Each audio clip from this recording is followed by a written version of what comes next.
Hello everyone, welcome to the Ultimate Superman Review.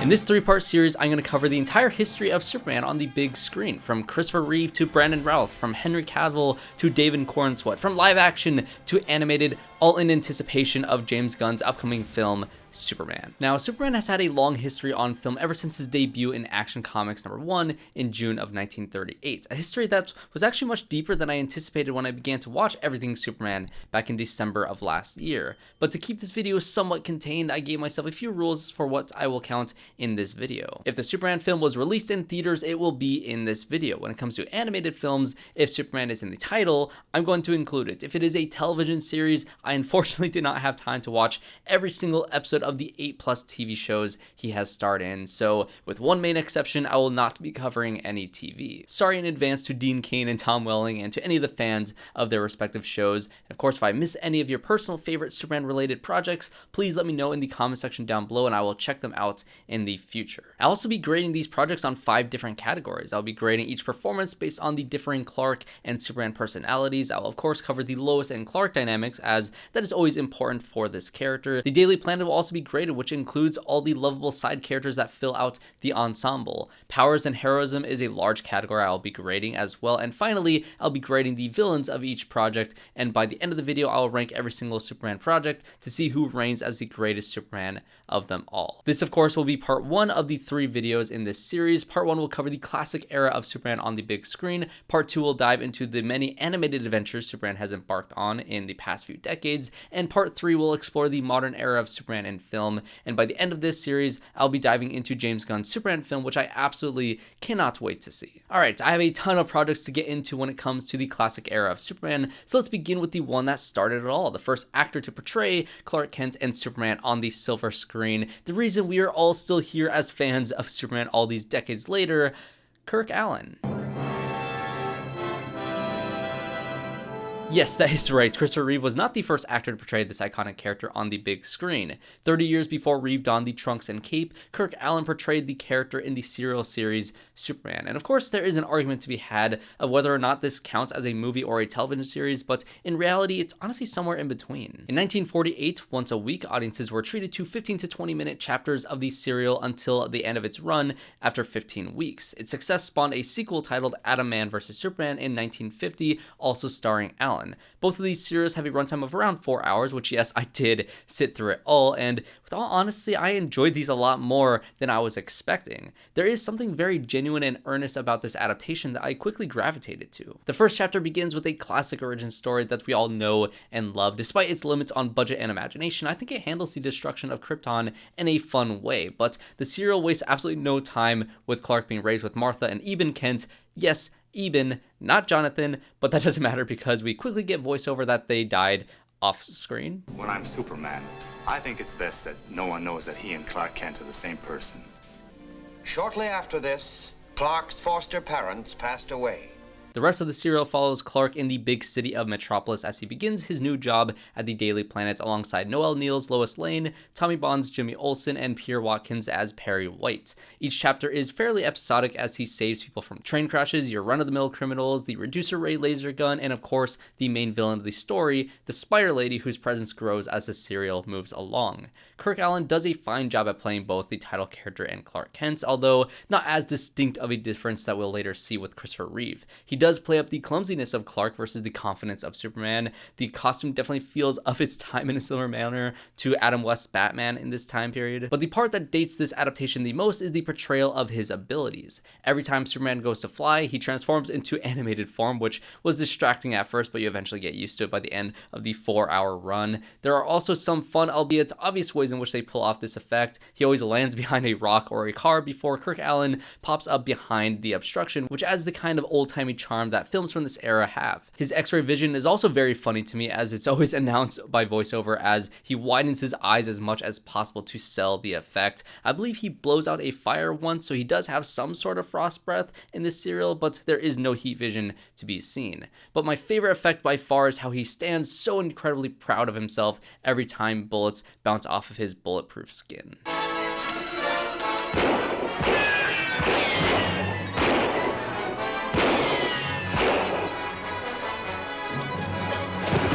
I really like the Clark and Lois dynamic throughout this serial. They had a really fun rivalry at the Daily Planet to get the news stories Perry asked them to get. Lois getting Clark arrested for stealing her car in order to get a head start was great. She also abandons him on the side of the road at one point to get a head start, but Clark gets lucky and hitchhikes his way to the meteor they're investigating before Lois gets a chance to find it herself. She is very much a damsel in distress throughout the entire 4-hour runtime, though. That's got extremely repetitive by the end of this serial and was one of those clear things that date this back to the 1940s. There also is never any real hints at romance between them, which I found to be oddly more modern. Platonic relationships in film between men and women can be fairly uncommon, so it's interesting to see here. And as far as the Daily Planet's presence in this story, well, it's pretty much the entire focus of the serial. Although there is nothing really distinct about the dynamic between Clark, Lois, Jimmy, and White, their constant efforts to work together to figure out how to stop the Spider Lady was refreshing, especially since we really haven't seen this group dynamic on the film side of things in many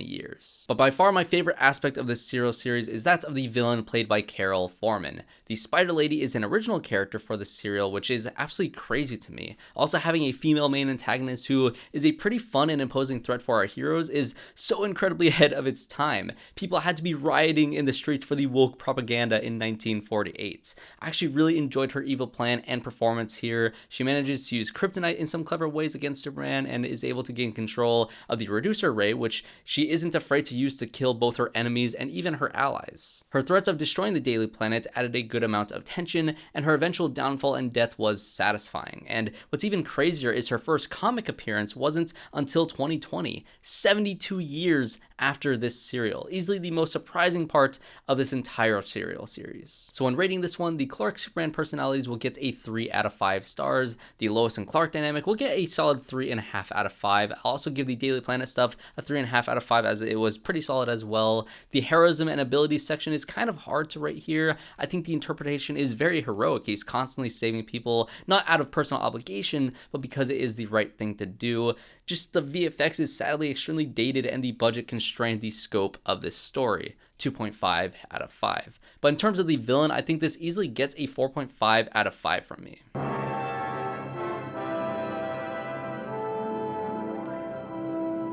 The follow-up to Kirk Alyn's run as Superman is titled Adaman vs. Superman, and it is yet another 4 hours of pre-Christopher Reeve era Superman, which is to say that a lot of what I already mentioned with his first outing still applies here, with one major caveat. If the first part was starting to feel repetitive by the end of its run, this one was significantly harder to get through. I will say that the charm of Kirk Alyn is still very much here. The Daily Planet dynamic is more of the same, which is not a bad thing, and we do have more budget to work with after the success of the first serial.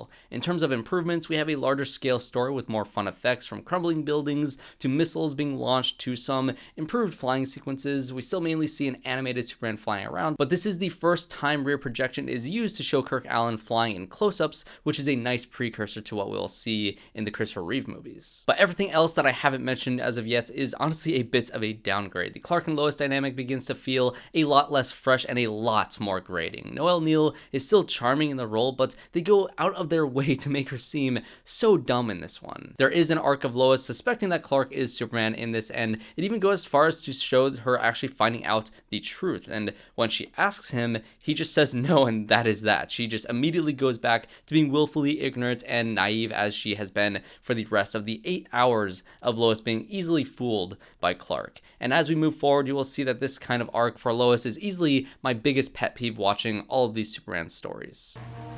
Then you still don't think so? Of course I don't. I was silly to think it even for a moment, wasn't I? Yeah, I guess you were. We have moved on from the Spider Lady to get the new villain, Adaman, who is just Lex Luthor in a helmet. And similar to my issues with Lois, Lex is just a repetition of what we had seen in the past with the Spider Lady, only worse this time around. She was essentially Lex Luthor in that previous serial, so nothing Lex does here is really any different. Now I'll find out who you are. And because he's just some guy in a helmet, he doesn't stand out like the Spider Lady did. They tried to set him up as the greatest arch nemesis for Superman, but in reality, he felt no different from any of the random criminals that we had seen up until this point. So when it comes to ranking this one, Kirk Alyn's Superman / Clark Kent dynamic still gets a solid 3 out of 5 for consistency, along with the Daily Planet dynamic. I'll bump up the heroism and ability section to 3 out of 5 for its slight growth in technology, but the Lois and villain categories will both drop to a 2 out of 5.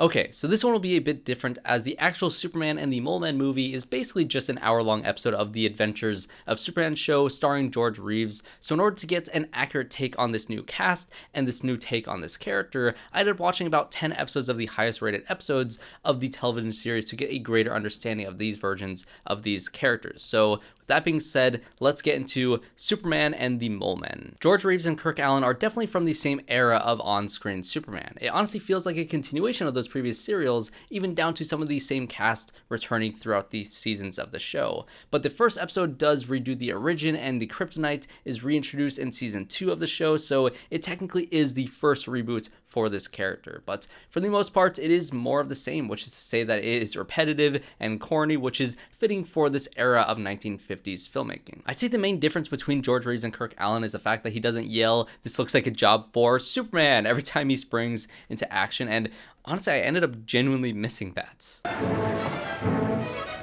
This looks like a job for Superman.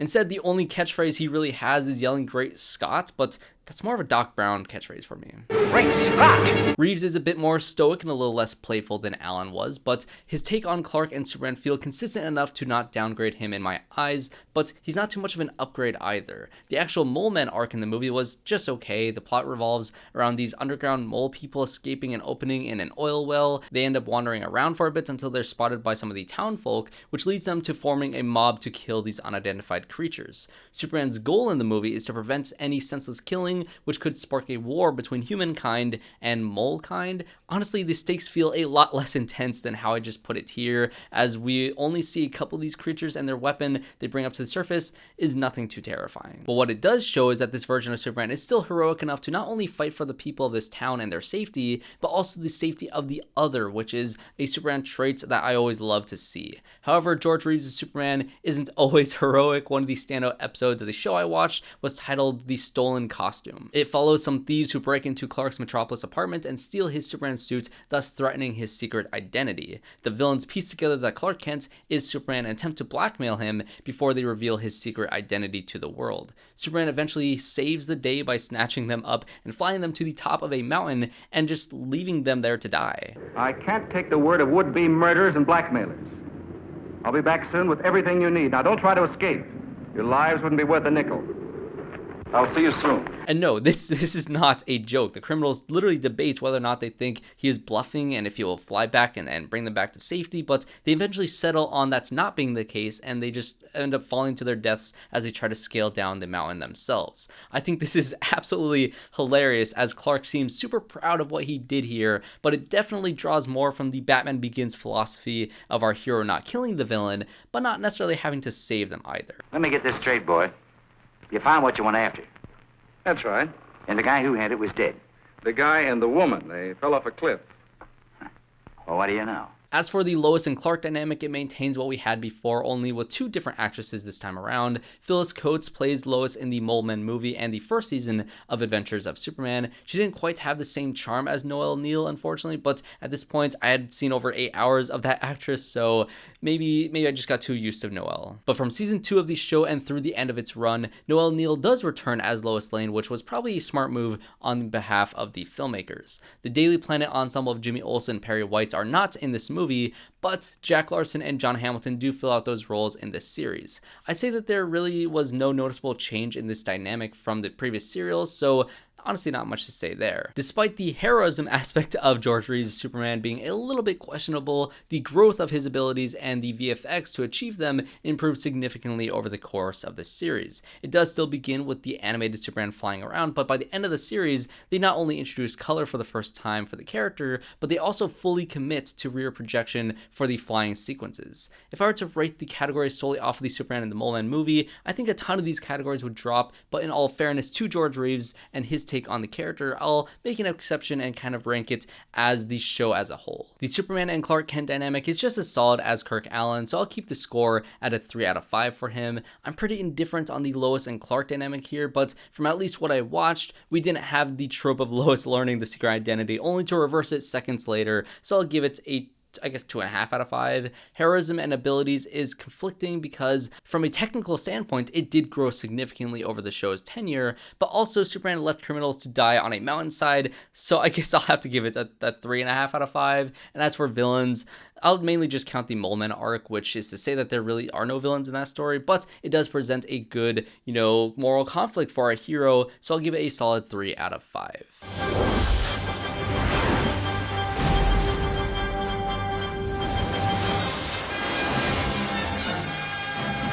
Alright, so we finally made it. After a 20-year hiatus, Superman returns to the big screen. Not that one, but Superman does return to the big screen for Richard Donner's Superman, the movie, which released in theaters in 1978. And unlike all the previous on-screen variations of this character, this was the first proper film with an A-list cast and incredible talent behind the camera. Margot Kidder, Gene Hackman, Marlon Brando, Ned Beatty, Jackie Cooper, along with so many more well-known actors rounding out the supporting cast. Not to mention Richard Donner as the director and John Williams providing the iconic Superman theme, which is still used to this day. Then of course top all of that off with a relatively unknown actor taking on the lead role, and that of course was Christopher Reeve. I remember liking this movie the first time I watched it several years ago, but I never really loved this take on Superman when I was younger. Part of that was me not being old enough to appreciate the achievements of this film on a cultural and technical level. To me, it was just some old superhero movie that seemed just a bit outdated, and the other part of me not loving this movie was a fundamental misunderstanding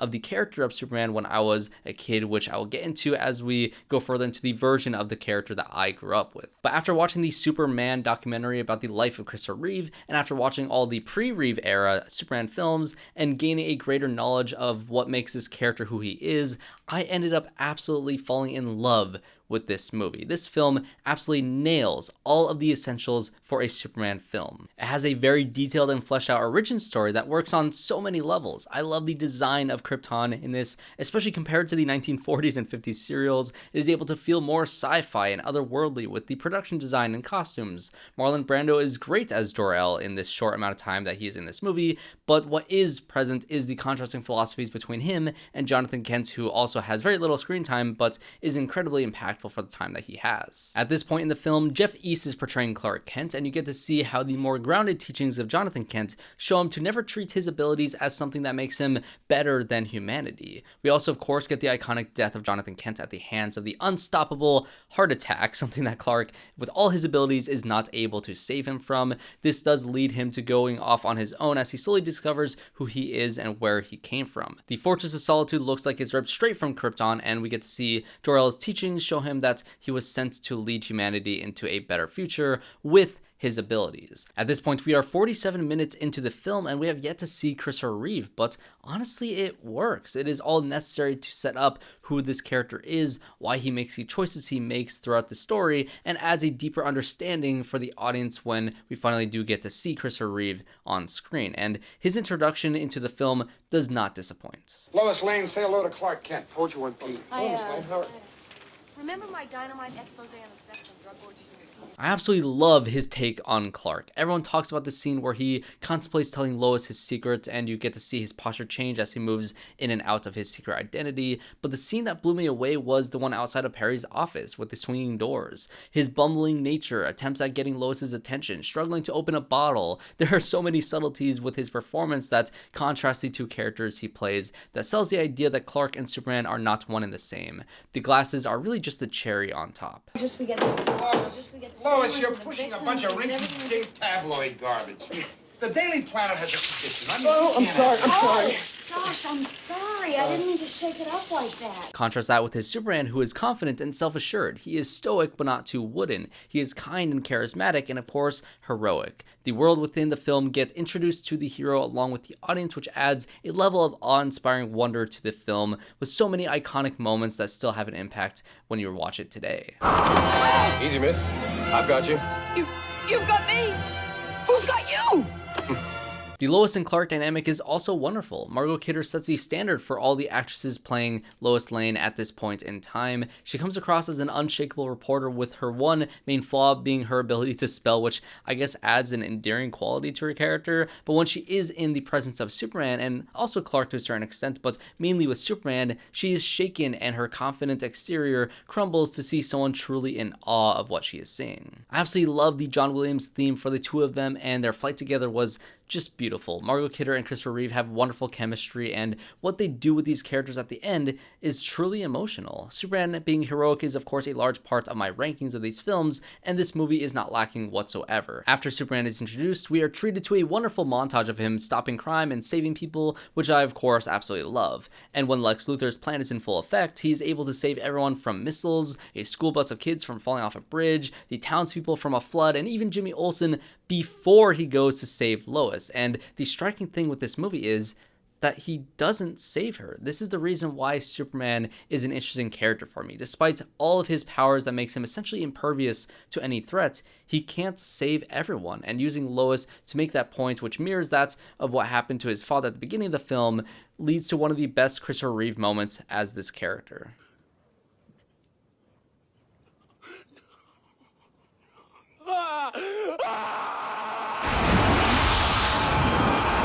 And yes, he does fly really fast around the Earth to reverse time, but that is not the point. It still happens, and it grounds the character more than anything else. The only aspect of this film that I wouldn't say is as strong on my rating scales as I want them to be is Gene Hackman as Lex Luthor, and that's not to say his performance here is bad. I think Gene Hackman is great in this movie, and there are so many iconic moments with him throughout this entire film. He is honestly just so great in this. Rest in peace. I know he passed away recently, and it really sucks that his take on Superman just isn't what I see Lex Luthor as. Because similar to Superman versus Atom Man, he's a cave-dwelling criminal mastermind rather than the public-facing billionaire with so much money and resources that he essentially becomes untouchable. So as much as I love Gene Hackman in this movie, this take on the character just isn't my favorite. So when rating this film, Christopher Reeve of course gets a 5 out of 5 for his take on both Clark Kent and Superman. I really don't think it gets better than this. I will always prefer a Lois who knows Clark's secret identity, but in terms of a Lois and Clark dynamic before she finds out,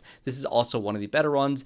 Solid 4 out of 5. And like I mentioned, the first scene of Clark bumbling around the Daily Planet is one of my favorite scenes in this entire film, and every scene he has there after this point is just as strong. I love this ensemble, so it also gets a 4 out of 5. Heroism and abilities will also get a 4 out of 5, as the technological limitations still do limit this character's potential, but it is done as well as it possibly could have been done at this point in time. And despite the writing for Gene Hackman's Lex Luthor, I will still give this category for villains a 4 out of 5. Superman is definitively the best film to star this character to this day. The performances are iconic, the score is one of the greatest of all time, it has a near perfect origin story that makes all others for this character completely unnecessary, and it stands the test of time with it still holding up nearly 50 years after its release. An absolute staple for the superhero genre. I love this movie.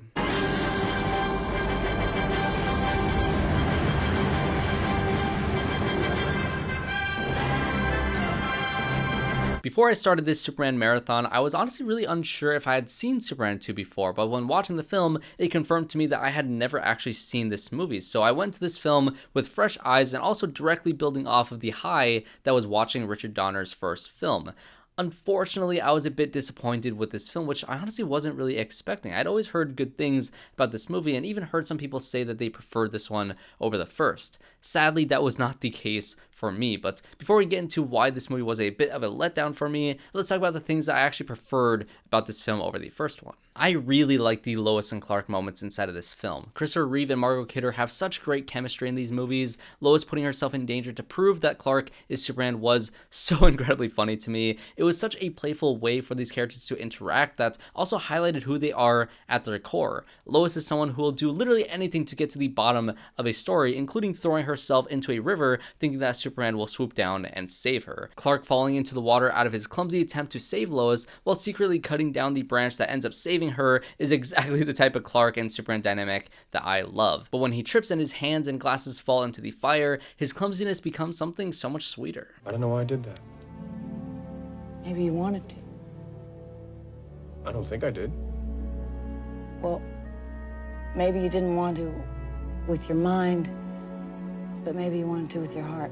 It became so incredibly tiring watching Lois be duped by Superman's secret identity after watching 10 plus hours of that between the Superman serials and the last movie, so it was refreshing to see the mask come down and what their life could be together in this one. So all the moments between Lois and Superman in this were much better for me, as the chemistry between these actors are fantastic, but in order for them to be together, this movie does make up an excuse to why he would have to give up being a hero in order to be happy, which I wasn't the biggest fan of. I would actually compare this movie a lot to Sam Raimi's Spider-Man 2 out of everything, which I guess is to say that Raimi's film was really just the perfected version of what the story was trying to accomplish. In this film, Clark has to become mortal in order to become romantically involved with Lois, which is such a weird idea inside of this film. He enters this machine in the Fortress of Solitude, which Jor-El stresses to him would be absolutely irreversible. Clark ends up doing this without talking to Lois about whether or not it's a good idea, which also kind of pissed me off, but either way, Clark walks out of the chamber as a mortal. We do get a few scenes of them together as a couple after this point, which is exactly what I want,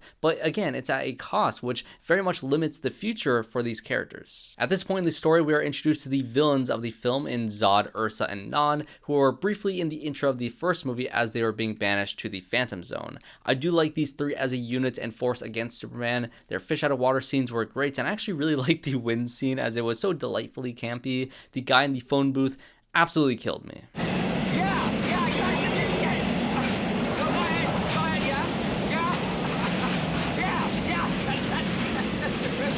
I think these stakes were raised in a good way for this movie, as we have three Kryptonians who serve as physical threats to Superman, but they're also facing off against him at a time when he chose to give up his abilities to protect humanity. The only character that didn't really fit into this story for me was once again Gene Hackman's Lex Luthor. There's just something about him that just isn't Lex Luthor to me, but again, he's giving a fun performance, so I can't knock it too much. I do love that he is trying to weasel his way into power by asking to be the ruler of Australia, though. That was pretty funny. But I'd be lying if I said it didn't really bug me that Clark suddenly just returns with his powers after they stressed so intensely that him losing his abilities was irreversible. Going back to the Spider-Man 2 connection, Peter loses his powers naturally from stress and lack of control, and for a time he's happier for it, but when things go wrong, he has to earn it back. Plus, MJ learning his secret identity isn't randomly reversed, it changes their dynamic forever, and MJ chooses to be with him despite the risks. In this film, he just suddenly gets his powers back. He fights Zod and his gang, who are fun in this movie but lack any greater personalities to make them any deeper of characters, and by the end, Superman just kisses Lois's memories away, which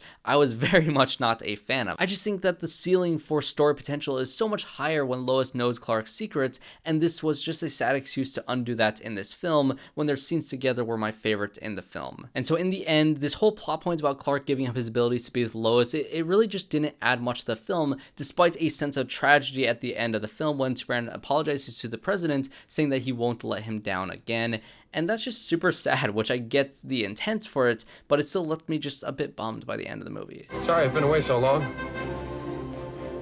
I won't let you down again. But that's not the only version of this film out there. 26 years after the release of this film, the Richard Donner cut was released to audiences clamoring to see his original vision for the film.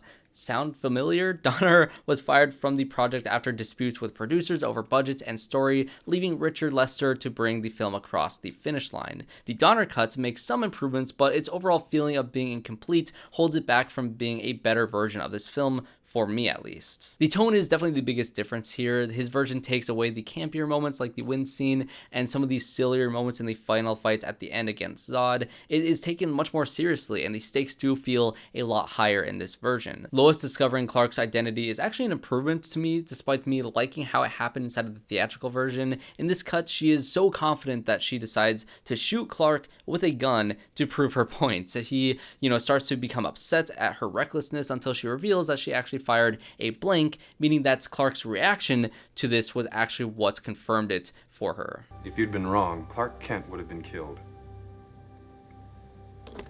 With a blank?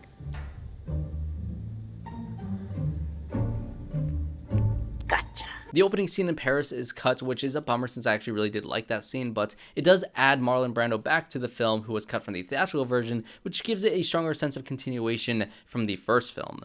But what the film maintains is still my biggest complaint in how it handles Clark losing his powers and erasing Lois's memories. The film does change it from a kiss making her forget everything to him reversing time again, which is arguably worse as it doesn't just undo her memories, but it also undoes literally the entirety of the events of this film. So overall, I was very mixed on both versions of Superman 2. Christopher Reeve is still great despite some of the writing choices here annoying me, so I'll still give him a 4 out of 5 instead of that 5 out of 5 that he got inside of the first one. The Lois and Clark dynamic is largely better here despite the ending, so I will maintain the score of 4 out of 5. The Daily Planet dynamic is about the same in this film as well, so I'll still give it a 4 out of 5 as well. The quality of the effects is still solid, but the theatrical adds too many random powers for Superman that make absolutely no sense, so the heroism and abilities category gets a 3.5 out of 5 this time around. But the biggest drop from the first film is definitely in the villain department. As much as I have fun with Zod and his crew, they just aren't memorable for me, and Lex's involvement here really just doesn't add anything, so that'll sadly get a 3 out of 5.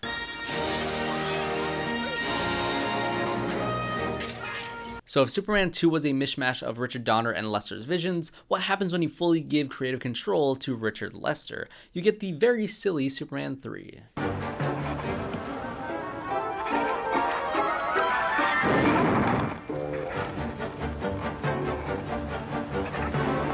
Low expectations are really the cure for a movie like this. I didn't mind this film whatsoever. The Reeve era of Superman films has definitely been a victim of diminishing returns, but this film still manages to capture a sense of fun that kept me entertained throughout the story. I've said it several times already, but Christopher Reeve is still great as this character, and he even gets to play an evil version of Superman in this film. Is it the best performance he's had in this role? Not even close. Is he phoning it in at times? Maybe. Did I still have fun watching Christopher Reeve as Superman in this movie? Absolutely. The biggest flaw with this movie by far is the absence of Margot Kidder's Lois and Gene Hackman as Lex Luthor. Lois is still in the film, but her character goes on vacation to Bermuda to explain her absence, where Lex is simply just not in the film at all. I believe their absence here is a side effect of how Richard Donner was fired from Superman 2. I believe they were still upset with the producers based on their experience making that film and refused to play a larger role in this film, which does bring it down quite a bit. That being said, I actually don't hate the overall plot of this movie.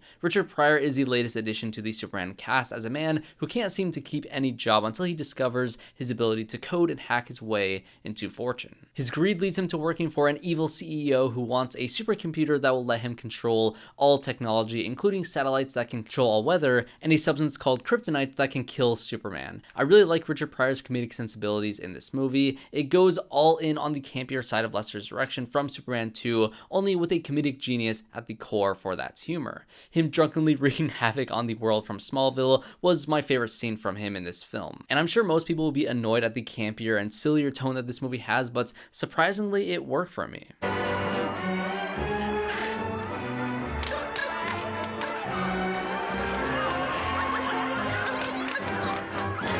The evil CEO, however, was a bit bland on the performance side of things, but if this was Gene Hackman's Lex Luthor, I think I would have absolutely loved this. This is what I want from a Lex Luthor, someone with all the money and resources to have all-encompassing control over everyone, including Superman. We also have kryptonite for the first time in the Reeve era of Superman films, which took a lot longer than you would think. Instead of weakening Superman, it makes him act differently. He is selfish and loses all care and empathy we have known the character to have. He isn't outright evil, but he isn't prioritizing saving anyone over doing things to benefit himself. And I had fun watching an evil Christopher Reeve, although watching Superman suggest very unsettling and creepy things towards Lana was maybe a little bit too far. But speaking of Lana, we also get to see Clark go on assignment from the Daily Planets to go to his old high school for a reunion in Smallville, leading to the return of Lana, who made a brief appearance as a love interest to a young Clark Kent. And since Lois is out of the picture for this film, and frankly I'm tired of the same old Lois almost figuring out the truth only to not get it or to have her mind erased, I found this dynamic to be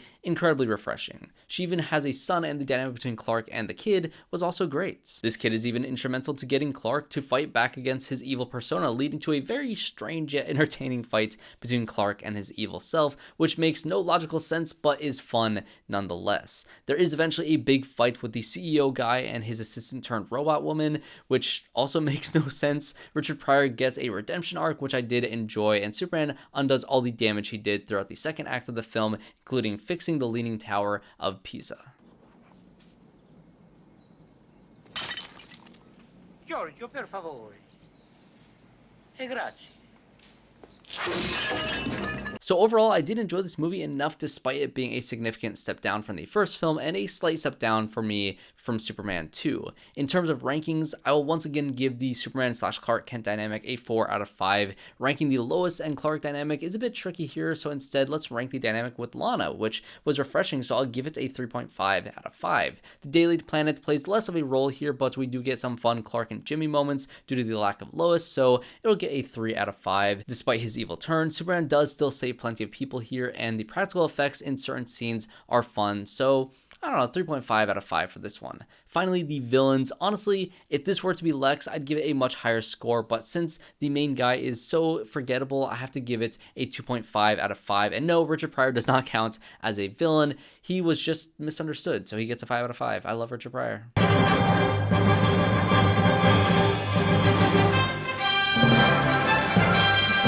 Similar to Superman 3, this film was not nearly as bad as I was expecting it to be, based solely on what I've heard from reviews. And before you freak out, no, this movie is not good. But honestly, I could watch Reeves save a train full of people or a space station full of astronauts or struggle to maintain a double date as both Clark and Superman for an entire film and give it 5 stars. Unfortunately, this movie tries to have an actual plot, which does bring this one down significantly. In this film, tensions around global nuclear disaster is rising, leading the world, and specifically this kid Jeremy, to wonder why Superman has done absolutely nothing about it. I tell you who I'd write a letter to that would do some good. Who, Santa Claus? No, Superman. He eventually decides it's in the best interest for humanity to interfere with their history, unlike what Jor-El told him to do, by removing all nuclear weapons from the planet and throwing them into the sun, which is also probably a very safe thing to do. And honestly, I don't hate this super unrealistic but undoubtedly optimistic premise of Superman ridding the world of nuclear weapons. It's cute for this era of Superman and makes this movie close to saying something thematically about Superman being a true hero of the world rather than a hero of one nation. There is a reason why his tagline changed from truth, justice, and the American way to truth, justice, and a better tomorrow. Superman's speech to the UN was cheesy for sure, but when Christopher Reeve speaks as this character, you listen. I've seen the beauty of your many cultures. I felt great joy in your magnificent accomplishments. I've also seen the folly of your wars.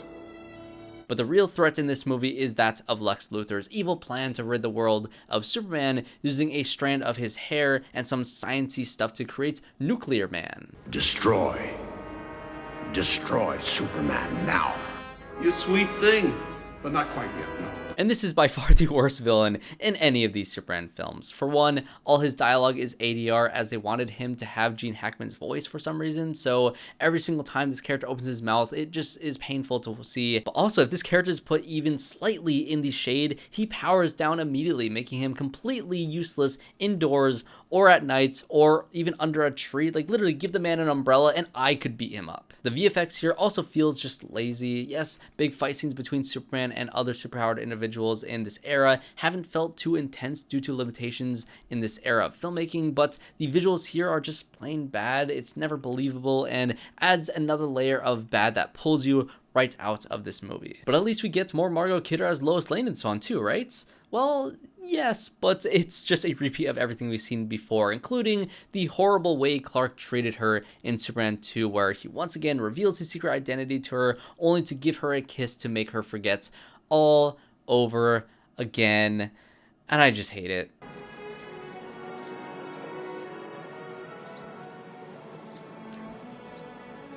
Oh, brother, this guy stinks! stinks! The only scene in this movie that comes close to being great is when Superman is defeated by Nuclear Man and the world thinks that he could be dead. Lois gives Clark a visit to see that he is extremely ill, and she gives him a wonderful speech about how she loves Superman and knows that he's doing the best he can to make sure everyone is okay, and that when he is down, she will be there to make sure that he is okay. It's a wonderful moment, and one that has hints that Lois knows she's talking to Superman in this moment. It is the only moment in the entirety of this film that has just the slightest amount of subtlety, and under other circumstances, I think this moment would be one of my favorites between them. Whatever happens to the world, I know that he's doing his best to make sure that it'll be all right for the rest of us. But the speech isn't the thing that motivates Clark to get better. No, he just realizes he can use this special crystal to heal himself, and then he saves the day. So when it comes to this movie's attempt at having an actual plot or themes or a good villain, it fails spectacularly, but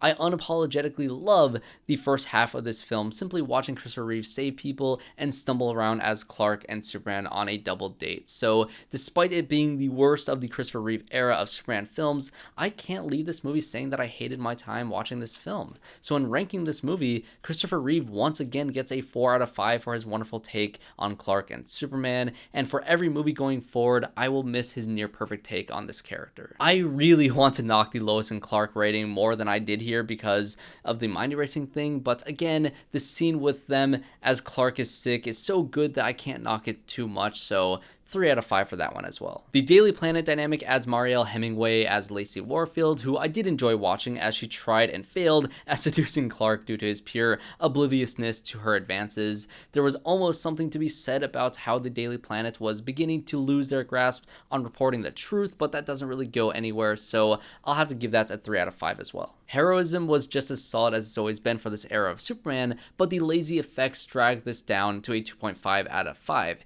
and not even Gene Hackman's return can make me hate the villain of the story any less. 1 out of 5.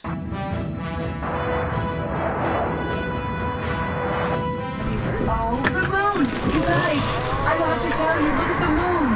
Take us space! Woo! So there we have it. The classic era of Superman on the silver screen has sadly come to an end, and as much as I was surprised by the pre-Reeves era of 40s and 50s filmmaking, and as much as I love the Reeves era of optimism, I think it's finally time to move on to a more modern era of Superman with Superman Returns.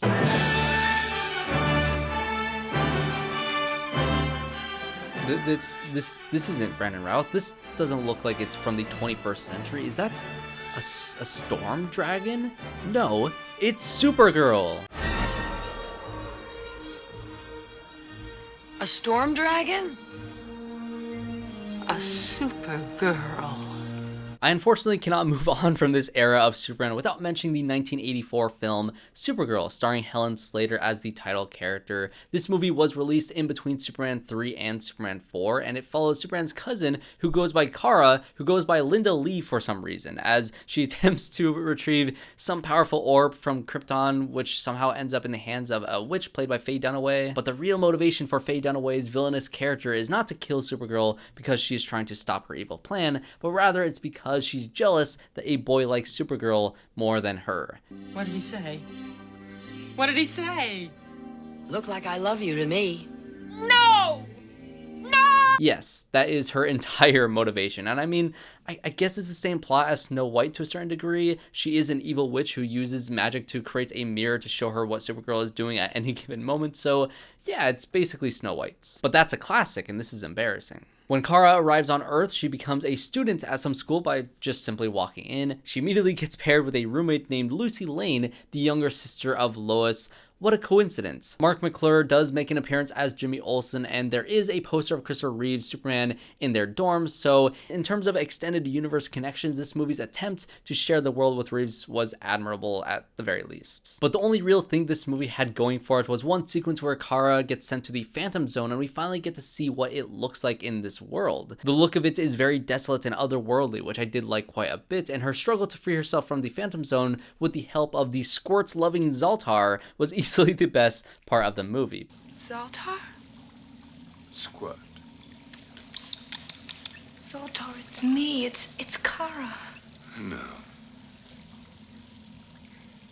Squirt.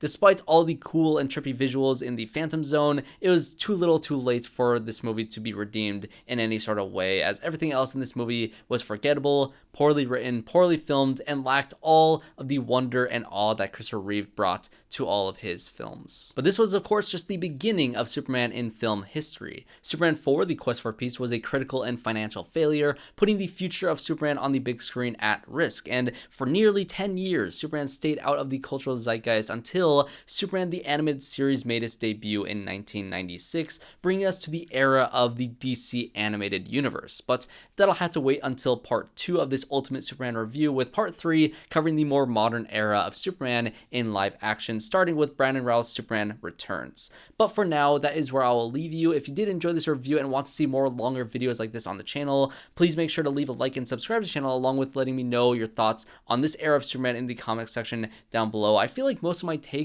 have been, fairly agreeable at this point, except for maybe my thoughts on Superman 2, but we'll let that debate play out in the comment section down below. So thanks everyone for watching this video. Like I said, this was a very daunting task for me to do a video as big as this, so all your support will be very much appreciated here, and I cannot wait to see you all in part 2.